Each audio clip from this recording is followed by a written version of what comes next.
era personalizada, con 8 alumnos. Por las dudas, si dice algo interesante. Con 8 alumnos, hoy te encontrás con un aula de casi las mismas circunstancias que una escuela común, con 20 chicos o 25.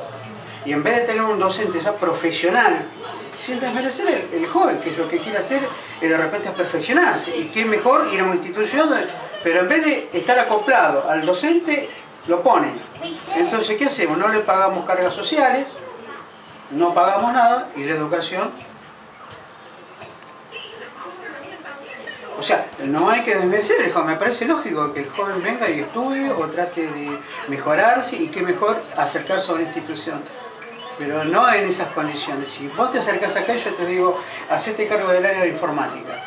Anda, desarmate una PC y bueno, vos vas a poner tu mejor buena voluntad, pero de ahí a que lo hagas bien, no sé, lo lógico sería que nosotros te mandemos con un técnico docente o con un técnico para que vos te perfecciones.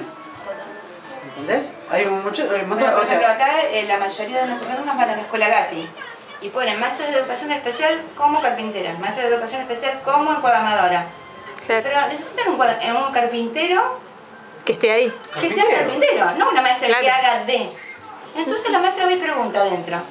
No sabe hacer nada. ¿Cómo hago esto? Entonces, una se pierde formación tiempo profesional, porque alguien que no sabe un cuerno no le puede transmitir a nadie un oficio. Porque tiene que ser idóneo. Como un electricista, como un carpintero, como un encuadernador, tiene que ser idóneo para transmitir los secretos verdaderos. Claro. Si no, lo que haga no le sirve de nada. Entonces, lo que nos está pasando, principalmente en la ciudad de Buenos Aires, que la mayoría van por subsidios. O sea, el gobierno de la ciudad implementó una serie de subsidios que son de 300 pesos, 350 pesos por mes ahora, por medio de la COPINS. Se anotan, ellos van porque saben que no aprenden nada, pero todos cobran el subsidio.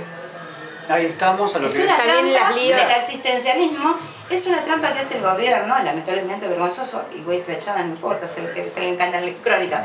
Pero te quiero decir que el tema es, justamente, les es más fácil eso, y digamos, taparle la boca con unos pesos, así no hinchan.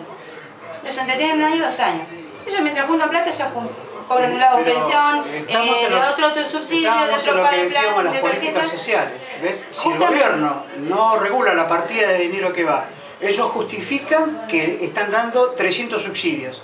Ya está, invertimos una X cantidad de plata. Claro, en la pero ¿realmente va bien dirigido o va bien porque el ideal sería, antes de desarrollo social, para las personas con discapacidad, daban, o sea, les pagaba el curso que quisiera, pero si quieren ir al instituto, o sea, un instituto privado, el Manuel Belgrano, estudiar informática, que ahí están bien preparados, le daban la plata, entonces vos tenés que llevar la asistencia y el recibo de pago. Y te daban para eso. Y vos podías estudiar lo que vos querías, pero ahora no, te mandan a cualquier lugar en donde hay cualquier persona que no sabe hacer nada y supuestamente te estás capacitando. Y es todo mentira. Y es todo mentira. Lo que pasa es que les dan plata a la persona y le dicen, no tienen que pagar el curso. A nosotros nos pasó, cuando empezó esto de la COPINS, se nos habían anotado 80 personas. ¿80 personas? ¿Dónde las pongo? Vamos a empezar a pulir. Y llamo a la COPINS y les pregunto, bueno, ¿cómo hago con 80 personas? Yo tengo que pagar cada 10 personas un técnico. Claro, porque no puedo